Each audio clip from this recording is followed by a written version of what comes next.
এরে নবীর আশিক উম্মতের দল, ভালো করে শুনো, কয়দিন দুনিয়ার বাহাদুরি করবা? দুনিয়াটা কিছুই না, চোখ দুটো বন্ধ হয়ে গেলে দুনিয়া অন্ধকার হয়ে যাবে। আধা মিনিট চোখ দুইটা বন্ধ করে একটু ধ্যান করো। যদি তোমার আজকে রাতের বেলা মরণ হয়ে যায়, তোমার আপনেরা সবাই ঘর থেকে নামায় দিবে, নামায় বলবে তাড়াতাড়ি বাহিরে লাশটা নামাইয়া পলিথিন দিয়ে পেঁচায় রাখ, ভেতর দিয়ে দরজাটারে আটকায় ভেতরে বাতি জ্বালায় অপেক্ষা কর। টেলিফোন করে সবাইরে ডাকবে আর বলবে আয় আয়, বাবারে তাড়াতাড়ি কবরে রাখতে হবে।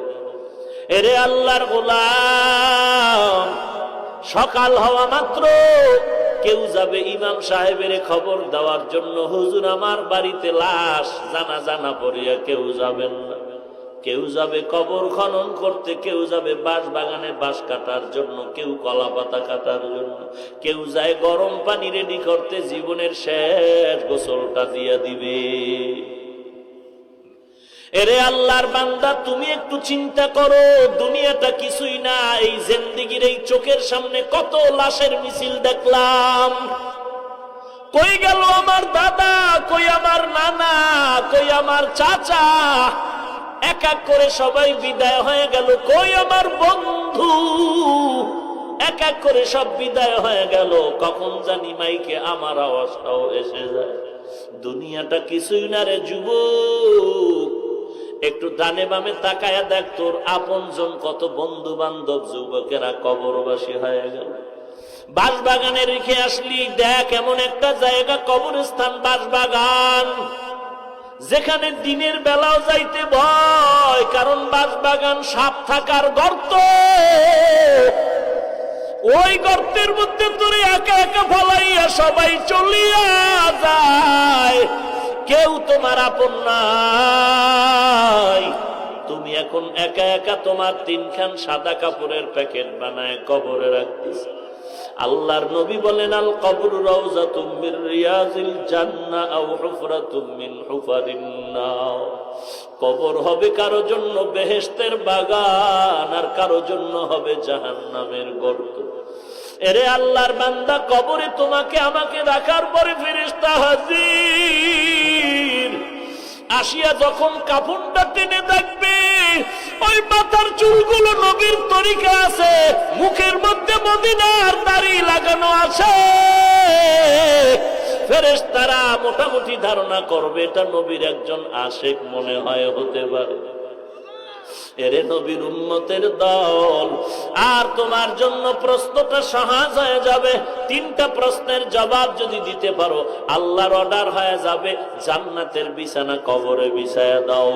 আর যদি তোমার হালাত এমন হয়, কবরে রাখার পরে যদি কাফনটা খুলিয়া ফেরেশতারা দেখে তোমার চুলগুলো মদিনার তরিকায় নাই, নবীর তরিকার দাড়িও নাই, প্রশ্নের জবাব যদি দিতে না পারো, আল্লাহ অর্ডার হয়ে যাবে, কবরটা জাহান্নামের আগুন দিয়া ভরিয়া দাও। একটা নয়, দুইটা নয়, 70 থেকে 99টা সাপ কবর ভরে যাবে। এরে নবীর উম্মতের দল, মদিনার নবী বলেন, বেনামাজি নাফরমানের কবরের দুই পার্শ্ব থেকে মাটি এমন জোরে চাপ দিবে, চাপের কারণে পাজরের হাড্ডি চুরমার হয়ে যাবে। এই যে আযাবের অবস্থাটা দুনিয়ার সব মাখলুকাতেরা দেখবে, মানুষ আর জিনেরা দেখবে না। যদি দেখতো কেউ সংসার করতে পারত না।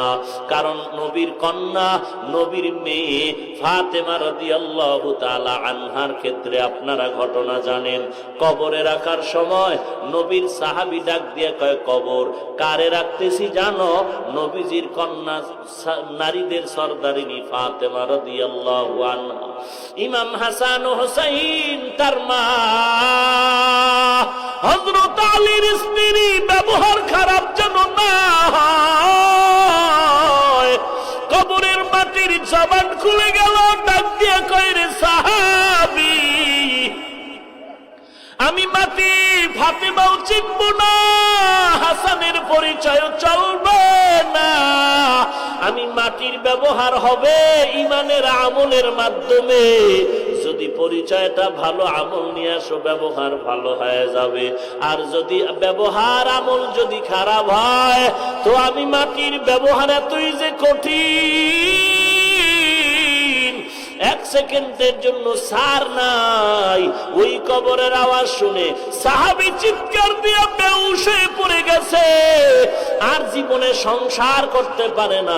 কবরের চিন্তা মাথায় ঢুকে গেল। আল্লাহওয়ালাদের এই কান্না, এই কান্নার একটাই কারণ, কবরে আমার কি উপায় হবে। একবারও চিন্তা করছো রে যুবক, নামাজ পড়ো না, দাড়ি রাখো না, পর্দা করো না, মা বাবার কথা মতো চলো না, একটু চিন্তা করনি আল্লাহর কোরআন সত্য, নবীর কথা সত্য, আযাব নিয়ে গুনাহ নিয়ে কবরে গেলে শাস্তি সহ্য করতে পারবানি? যদি অন্তর বলে পারবো না, পায়ে হাত রেখে বলি তাড়াতাড়ি আল্লাহর কাছে তওবা করো, চোখের পানি ছেড়ে কান্না করো। এরে আল্লাহর বান্দা, দুনিয়াতে দেখছুনি সন্তানের বিরুদ্ধে মামলা হয়ে গেল, মা বাবায় কেমন কান্না কাঁদে, মা গিয়া পুলিশের কয় পায়ে ধরে বলছি সন্তানকে ছেড়ে দাও, আর অন্যায় করবেন আমি মা সহ্য করতে পারি না, আমার বাবাও সহ্য করতে পারি না, খানা বন্ধ হয়ে গেল। এরে নবীর উম্মতের দল, দুনিয়ার শাস্তি থেকে বাঁচার জন্য যদি পুলিশের পায়ে হাত ধরতে পারো রে বাবা, জাহান্নামের আযাব কি এত কম? ওই জন্য বান্দা তুমি কেন আল্লাহর কাছে কান্না করে ক্ষমা চাইতে পারবা না? নিজে কান্না করো, নিজে তওবা করো, আল্লাহর কাছে মাফ চাও। যদি দেখো তওবার নিয়ত আসে না, চোখে পানিও আসে না, ওরে কান্নাওয়ালা বান্দা যদি পাও, তার কাছে একটু মাঝে মাঝে দোয়া চাইও, কারণ চোখের পানিওয়ালার দোয়া কখনো খালি ফেরত যাবে না, সাদা দাড়িওয়ালাদের দোয়া কখনো খালি ফেরত যাবে না। এরে আল্লাহর বান্দা, হাসি তামাশা মনে করে লাভ নাই, আল্লাহর কাছে একটু মুহাব্বতের নজরে তওবা করো। আল্লাহর নবী বলেন কান্না করো না, কান্না না করলে কান্নার বাহানা করো, চোখের পানিটা যদি ফেলে তওবা করো, গালের নিচে পানি যাওয়ার আগে তোমার জীবনের গুনাহ মাফ হয়ে যাবে। এরে যুবক আল্লাহর গোলাম, তোমার মতো যুবক দাড়িওয়ালা নামাজির অভাব নাই, তোমার মতো যুবক স্কুল কলেজে পড়ে, নবীর তরিকা মতো চলে, চাকরি করে তরিকা মতো চলে, অভাব নাই। কয়দিন আর যৌবনের বাহাদুরি করবা? দুনিয়াতে তাকায় দেখো, দুনিয়াতে কেউ বাহাদুরি করে রক্ষা পায় না। আল্লাহর কাছে ক্ষমা চাও, মনটারে ছোট করে, মাথা নত করে, চোখ বন্ধ করে, জীবনের গুনাহের দিয়ে তাকাইয়া মনটাকে নরম করে আল্লাহর মহব্বতের ডাক দাও, তওবার নিয়ত করো, আল্লাহ তুমি আমাকে মাফ করে দাও। আমি বান্দা আমল নামার দিয়ে তাকায় দেখি গুনার কারণে আমার হাত না পাক, চোখ না পাক, অন্তর না পাক, জিহ্বা না পাক, আমার মনে হয় আমি জাহান্নাম ছাড়া আমার উপায় নাই। তবে এই ময়দানে বহু আল্লাহওয়ালা, দাড়িওয়ালা, কান্নাওয়ালারা আছে। ও আল্লাহ, তুমি একজনার দিয়ে রহমতের দৃষ্টি দিলে আমাকেও মাফ করে দাও। এই নিয়ত করে তওবা করো, গলা ছুরি আসবে আর নামাজ ছাড়বা না, বেপরদায় চলবো না, মা বাবার সাথে বেয়াদবি করবো না, আলেম ওলামাদের বিরোধিতা করবো না। তওবা করার যদি খাঁটি নিয়ত হয়, মুনাফিকি না থাকে, আল্লাহর মোহাব্বতে তওবার নিয়তে দুটো হাত আল্লাহকে দেখায়া দাও। আয় আল্লাহ, সবার হাত আপনি কবুল করে নেন, সুন্নতের আমলওয়ালা জিন্দেগি দান করেন। আয় আল্লাহ, হাকিকতে সুন্নতের আমলের তৌফিক দান করেন। আল্লাহ ও দয়ার মালিক, আমাদের হাত খালি ফিরাইয়া দিয়েন না। আয় আল্লাহ, আমাদের তওবা কবুল করে নেন, তওবার উপরে মজবুত হয়ে চলার মতো তৌফিক দান করেন। আমিন। আলহামদুলিল্লাহি রাব্বিল আলামিন, ওয়াসসালাতু ওয়াসসালামু আলা সাইয়্যিদিল আমবিয়াই ওয়াল মুরসালিন ওয়া আলা আলিহি ওয়া আসহাবিহি আজমাইন।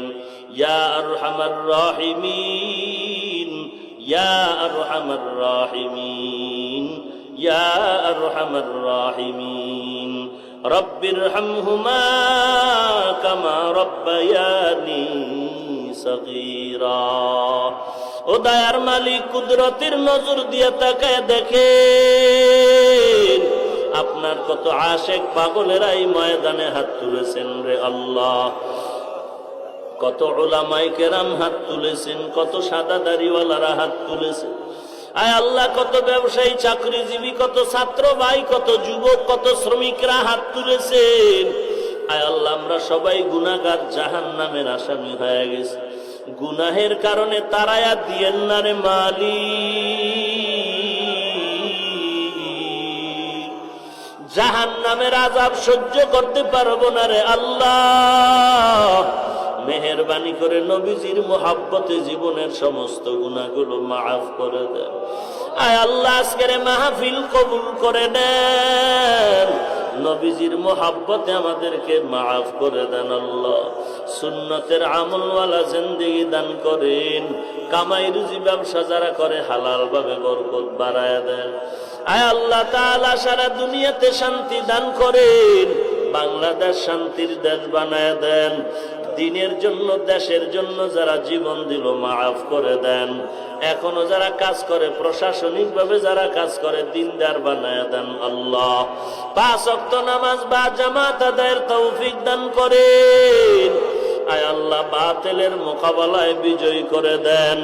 আয় আল্লাহ, সমস্ত মসজিদ মাদ্রাসা কবুল করে নেন। গায়বী খাজানার থেকে সমস্ত প্রয়োজনের ব্যবস্থা করে দেন।